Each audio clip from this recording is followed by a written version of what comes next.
Ladies, gentlemen, gentle people, gentle gender fluids, gentle undecideds, whoever you are, wherever you are, whenever you are, whatever piece of the space and time continuum that you currently occupy, welcome to episode 47 of Apologies Up Front. I am your host, and for this episode, I am identifying as Cristiano Ronaldo. Please update your phones accordingly. And this is coming to you live from the post-gig adrenaline dump after a sold-out gig in Rascal's Comedy Brewery in Inchicore in Dublin. Kind of long story longer, which is what's going to happen on this podcast. Um, Sorry, I've got GPS talking to me in the background here. You can't hear it, which makes me sound crazy. But kind of long story longer. As a relatively new comedian, I just had my 4-year anniversary, which is still relatively new in comedy. It takes a lot of effort to get into clubs and all that sort of stuff, all that sort of nonsense. Oh, sorry, I forgot to ask. I hope you're well. I hope you're happy. I hope February's going well. I hope March is even better. I hope I don't crash the car. Sorry, what I was saying was comedy, people are used to certain things. Club bookers are used to certain things. They'll book the people they like. It's not a personal thing unless it is a personal thing. Like any workspace, there will be people you don't get along with. There'll be people you do get along with. Comedy's the same. Work is the same. And so, as a newbie, you're on the bottom of the list. It takes a lot to earn the trust of people, which is weird. But anyway, so I've been booking my own gigs almost since we got back from COVID. Starting with a weekender that we did in Halloween that maybe I should bring back. But anyway, so tonight was another one of those where a lot of bookers and comedians and clubs are saying, because I'm booked far away, which is great, but like as in Liverpool, I've got Liverpool, Belfast, Birmingham, London, all that sort of stuff coming up, but I would rather be able to drive to a gig than fly to a gig. I'm not a good flyer, but so I organised this gig in Rascal's Brewery in Inchicore. If you're in the area, drop in. Great pizza, great beer. Anyway, so I approached them and I said, "How are you, comedian? Blah blah blah. I'd love to put on comedy. Love the venue. I've been in there before watching rugby." And they said, "Cool, let's give it a go." So tonight we had Alex J. Byrne, we had Luke McGibbon coming down from Belfast, Aidan McQueen, my best mate's sister-in-law, which basically makes me her brother-in-law, and Eric Lawler, who was one of my favourite comedians, closing the show. And I was hosting. And you kind of go up and hosting is different to doing your set. So you go up, you do your hour, or you do your 20 minutes, 10 minutes, 5 minutes, whatever it is. But you're in control of that. Whereas as a host, you've got to figure out, okay, there's Ben sitting there. He's a bit of crack. You can lean on him if you need to. There's Joan over there. She's not up for anything. She's here because her fella brought her. That kind of way. So you're working out the room as you go, so that when the guys come on, they're coming onto a warm room, or the girls, ladies, humans. And so there's a couple of things tonight where I was a good host. A couple of things didn't work on. We always move on. But it was a really, really great night, and I'm in the middle of that kind of post-gig. If you look at the adrenaline energy graph, the adrenaline is just below the energy, which is dropping quickly. So I'm on the Long Mile Road now. And you kind of go, right, it's done. Everyone's happy, sold out. Everyone's been fed. Comedians have been paid, which is beautiful. They've been fed. They've been given drinks. The audience loved it. Feedback was great. That's it. Now I just want to go to sleep. Like literally, I want to go out the door of the venue and just fall asleep. Instead, I got to drive home. So it's the I don't know what I'm trying to say. It's weird. A lot of weird stuff has been happening lately. There's a couple of things that are about to what's the word? Drop. I got approached by a production company about going on a quiz show as a regular guest type thing. So we're working on that in the background and writing new stuff. I'm supporting Alex Dayburn next month. Um, all this type of stuff where you watch all those motivational short. I can't watch long YouTube videos anymore. I don't have the attention span. I've been hit too many times. I've still got actually a bruise right in the middle of my head where a training on today is Wednesday. Training on Monday. I'm of the age where I can see the punch coming, but I can't get out of the way.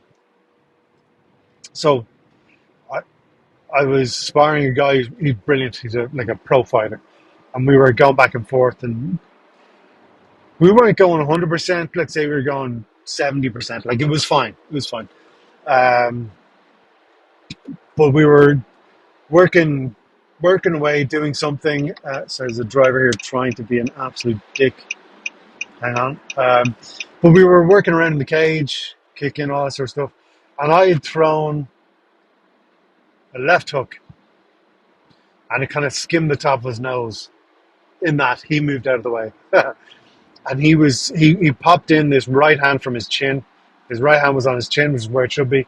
And I could see it coming in slow motion. I could see the thumb go on his right hand from facing the ceiling to facing the wall, and his knuckles coming towards me. And my brain said, "There's a punch coming." I, if I was you, I would move. But my brain is me, so I couldn't. And then my brain said to itself, "But you are me. What's happening?" And he said, "Yeah, this thing is coming towards you, and like he's going because you just kicked him in the liver. He's not happy. He just wants to sit you down." And I felt four of his knuckles across the front of my forehead, the bit just above your eyebrows. And I thought that he had knocked my teeth out. He hit me that hard. But it's weird. It's a very weird thing. It's not. I'm not saying that to be brave. It's very stupid. But if I don't train, if I'm not in that position, if I don't go and do that, put myself under that stress, that pressure, I'm not a fully functional human being. I can go and do a gig tonight, try new stuff, host new stuff, try and get people moving. But, if something doesn't work, you go into your mental Rolodex of life experience and you go, well, I'm 42. A lot of shit's working, shit's not working. But 2 nights ago, someone was trying to take my head off. What happened here is these guys didn't get the double meaning behind BBC. And if you're a pervert, you got it. I appreciate you. No, but the reason behind Luke McGibbon was on talking about CBT, cognitive behavioral therapy, how that can also mean cock and ball torture. And then I went on afterwards talking about, Luke was talking about CBT and how it can mean 2 things. And it's like BBC is exactly the same. Like I walked in on my wife Googling BBC. And I was like, to me, I didn't phrase it brilliantly. It was off the cuff. But I was like, oh my goodness, that's hilarious. That's a perv test. But there are no pervs in there. But aside from that, the gig went great. I can't remember what I was trying to talk to you about. I'm trying to keep awake on the way home. What has been happening since I last... Like, I actually got in trouble. Was I telling you about how I got in trouble with the Hugh Hefner thing?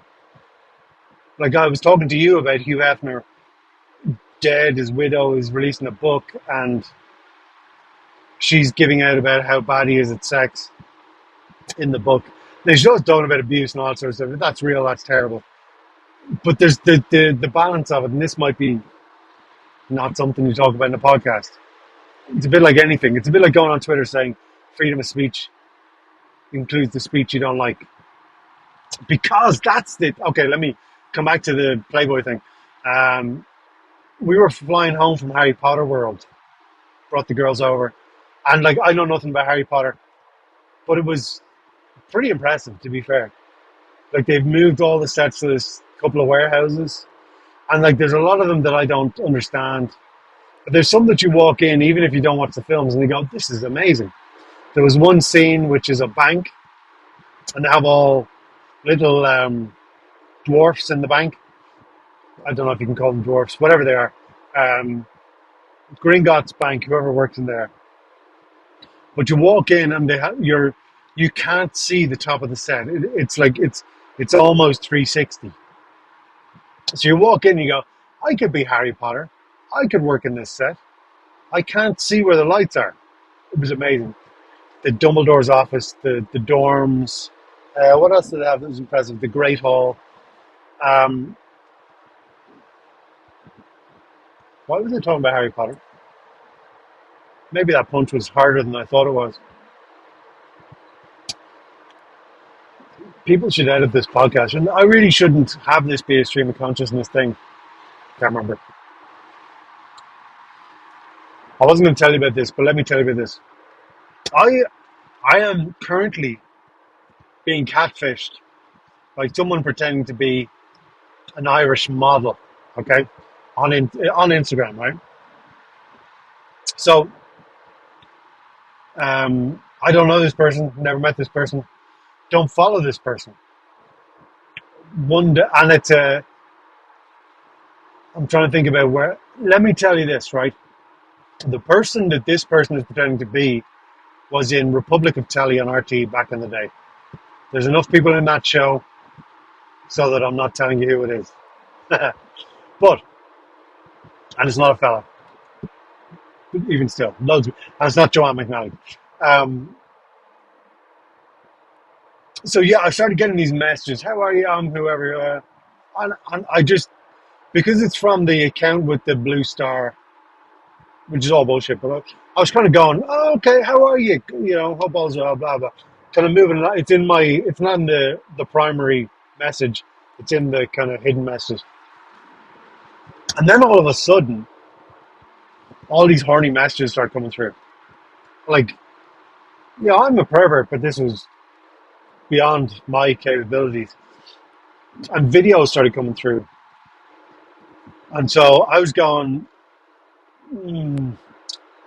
So to call the bluff, I said, I'm out of work, hop out for a pint. All of a sudden the excuses come. So I was like, oh, you're a fella from Kilmechanic. See ya. And I haven't replied since. This is a long time ago. When was the last one? Last time I responded was whenever the last work night out was, which is a couple of months ago.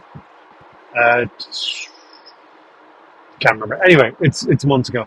But they're still coming in. And you gotta go, catfishing is a weird thing.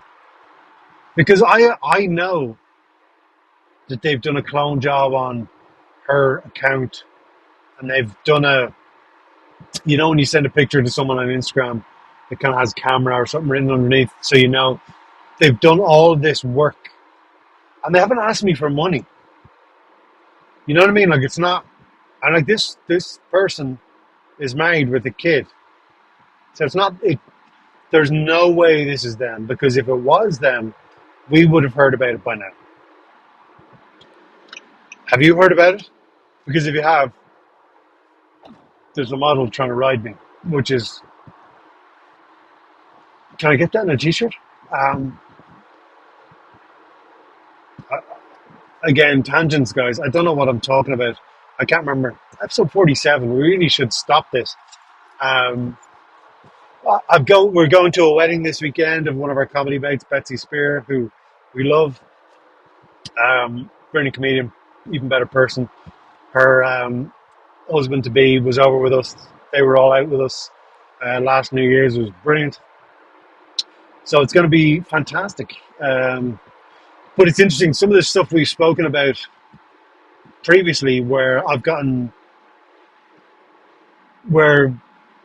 friendships have kind of ended based on the freedom of speech thing that we spoke about ages ago.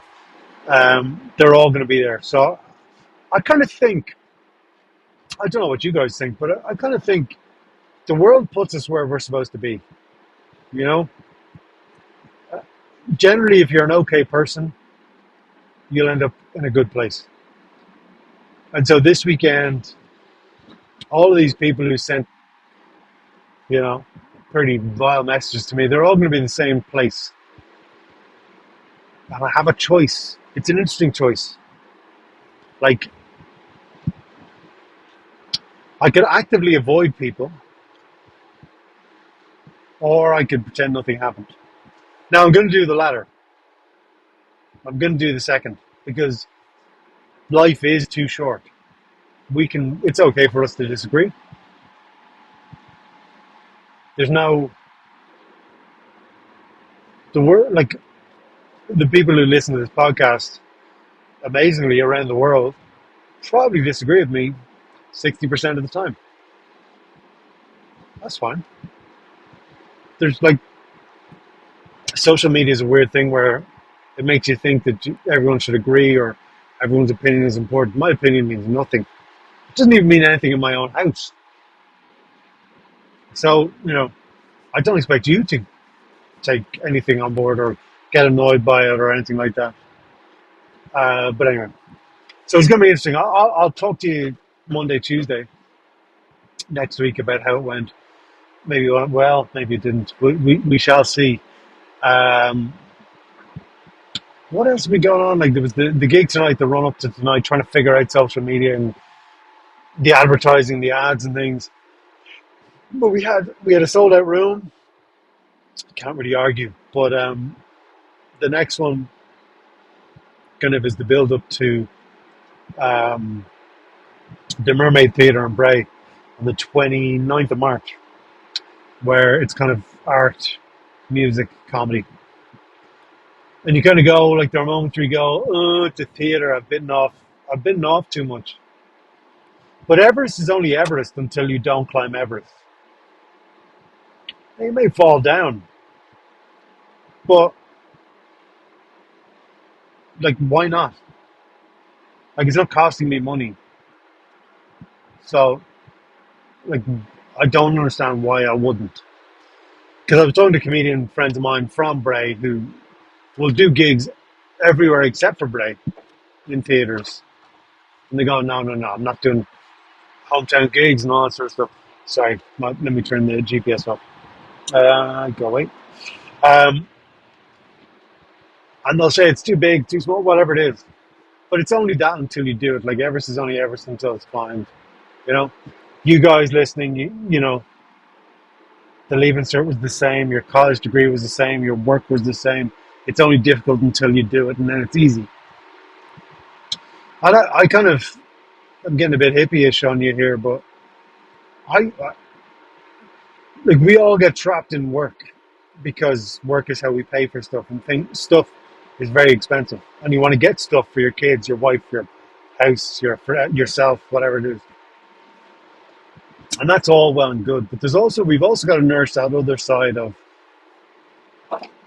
you might be an artist, you might be a painter, you might be a drawer, you might be someone who just loves to sit still and do nothing. And we neglect that side of our lives. And it's, I don't think it's a conspiracy to take that away from us. I think it's something we've given away. So, the Mermaid Theatre and the Mill Theatre in the summer, like these are aspirational goals. Eventually I'll fill the Mermaid on my own. I've no doubt about that. But you've got to believe that. So, like, when I'm training, everyone in the gym thinks they're going to be a UFC champion. Because you have to do that. You have to feel that way if you're going into a heavy sparring day. Like, comedians will go on stage thinking eventually, if they put the work in, they're going to sell out their local theatre, whatever that is. And they have to think that way. Because if they don't, you'll see through it. They'll stop the work. You got to keep setting goals for yourself. So whether it's like you want to lose a stone, you want to gain a stone, you want to learn a language or whatever it is, we just need to allow ourselves to work towards a dream. Jesus, that's hippie. It was something I read today, or did I hear it? I can't remember. We get sad because we haven't lived up to the potential that we know we have. So we get depressed because we know there's more in us than we are showing the world. It's becoming a self-help thing. Maybe that's what I should do. But it's and there are times where I feel that I get really upset because like there's a balance, certainly in comedy, when it's so subjective. And I see people who are objectively still finding their way, finding their who they are, because they're a couple of months in or whatever it is, and they would get booked in all these sort of places. And there's like we've also got to be honest and realistic. There's a lot of pressure on bookers to book certain things, certain times, certain people, but that's not me complaining. See, this is the problem when you say that. When you say there's a quota, people go, "Oh, you're just bitter. You're just jealous." Jealousy isn't bad. Jealousy makes people work. If you're booked somewhere that I want to be, I am jealous of you being there. I'm going to work hard to get there. Now, I'm not against you getting booked. I will not backstab you or any of that bullshit. Especially if you're someone I admire and like, which is 99.9% of the comedians. But there are people booked in clubs who are they're not good enough for their spot. So like back in the wrestling days, because it is subjective and wrestling is subjective, there were people who were back. They call it the push when you get the main event, or you get close to the main event, or you get a lot of mic time, interview time. So if you were watching on TV for 20 minutes, say, you'll go, that guy's got a lot of time on the microphone. That's because he's getting pushed. Or that guy's got a long match. That's because he's getting pushed. He's got a belt because he's getting pushed. There were people back in the day who were getting these things who were not capable of handling the pressure and responsibility that comes along with that. That's not me saying anything other than objectively speaking, this person can't handle the position they are on the card in terms of wrestling. And in terms of comedy, it's happening in clubs all over the world, not just Ireland, not just Dublin. There are people there who are there because they fit something that the booker wants. That's fine. But if you were to take their act and put it tonight in Rascals, for example, they would melt. Or put them in the Hot Water Club in Liverpool, they would melt. So I am jealous of these people. I don't begrudge them. Fair play. They're doing something that somebody's saying. It's like when you go for an acting role and the casting director says, I want the other bald guy. You go, well, we're the same height, same weight, same look. It's just that's what they wanted. So you can't take it personally. But I am jealous. So like, we've got to verbalize this as well. Jealousy isn't a bad thing. Jealousy, if you go and stab another young one, that's like, I don't mean that. But for me to say I am not jealous of people getting booked in certain places would be a lie. But I can also be happy for them. I'm happy for all of my friends who succeed in whatever their venture is, whatever they want to do, whatever they are doing. Like tonight, Alex J. Byrne, one of my favorite people, brilliant comedian. That was the best I've ever seen him. To the point where, as the showrunner, I flashed him, which is what we do to kind of let people know there's a minute left. I didn't flash him. I made a point to say, go as long as you want. You can see when people are in the zone. And I'm jealous because he was able to get to that point tonight. And I wasn't. I was kind of, it was a workman performance for me, hosting. Whereas he was in flow state. And I'm jealous of that. I don't begrudge him that. I'm delighted for him. I kept saying to him, figure out whatever happened tonight. Make that happen every night. And it's game over. You know? We kind of, I don't know what I'm trying to say. I'm kind of saying stuff that you shouldn't say. You shouldn't say that you're jealous of someone because people take that as a bad thing. Jealousy is not bad. Like begrudgery is bad. Talking shit about people behind their back is bad, which happens a lot in comedy, a lot in wrestling, a lot in music, a lot in everything. What what happened, like I, there are people who I actively do not get along with and do not like on any sort of level, and they would book clubs, and people would talk to me because we live in the same area, and they would say, "Oh, what about such and such?" I was like, "Oh yeah, great, good resource. You know, if you're a new comedian, talk to this person, blah blah blah." I don't know them, and they, but you live near each other. I said, I don't know. And it's easier that way. I don't need to tell the story. You know, like I think there's a big difference between people who didn't have the internet and have the internet. So I'm right in the middle. I'm in the sweet spot. We went from landlines to mobiles. We went from landlines to the really slow internet to a fast internet. So whenever I feel this thing building up, I kind of go, "Will I say it to this person?" You know, I don't know what you guys think. Like, I keep saying I don't know what you guys think, and then I tell you what I think. But then I also say, "Geez, I'm deconstructing myself." I also say my opinion isn't important, but I can't stop expressing my opinion. Am I going insane? Answers on a postcard, Keegolaughs@gmail.com, Keegolaughs.com. Tonight was beautiful. I'm kind of in the middle of the come down here, which you've heard live, which maybe you should know. But it's a good time. Surround yourself with good people. Um, we all end up where we are supposed to be. Be happy with where you're supposed to be, but if you're not, there's always other places to be. Always other places to be. Um, but most importantly, right? The world's a fucking weird place. You've got Israel, Palestine, Gaza, all that sort of stuff. You've got mad shit here in Ireland. You've got mad shit in America. Any day you stay on your feet, I said it after sparring, any day you stay on your feet is a good day. Any day life doesn't knock you down is a good day. Life didn't knock me down today, didn't knock you down today. Good job. But I'm going to go to bed now because I'm going to go to work tomorrow. But I hope you're well. I hope you're safe. I hope you're happy. I will be talking to you probably after this wedding, just to let you know how we got on. Um, if I've made less friends, which may happen, but I'll let you know anyway. But let's always leave like this. Let's hug those we love. Let's tolerate those we don't, and let's always not take our penises out at a friend's wedding.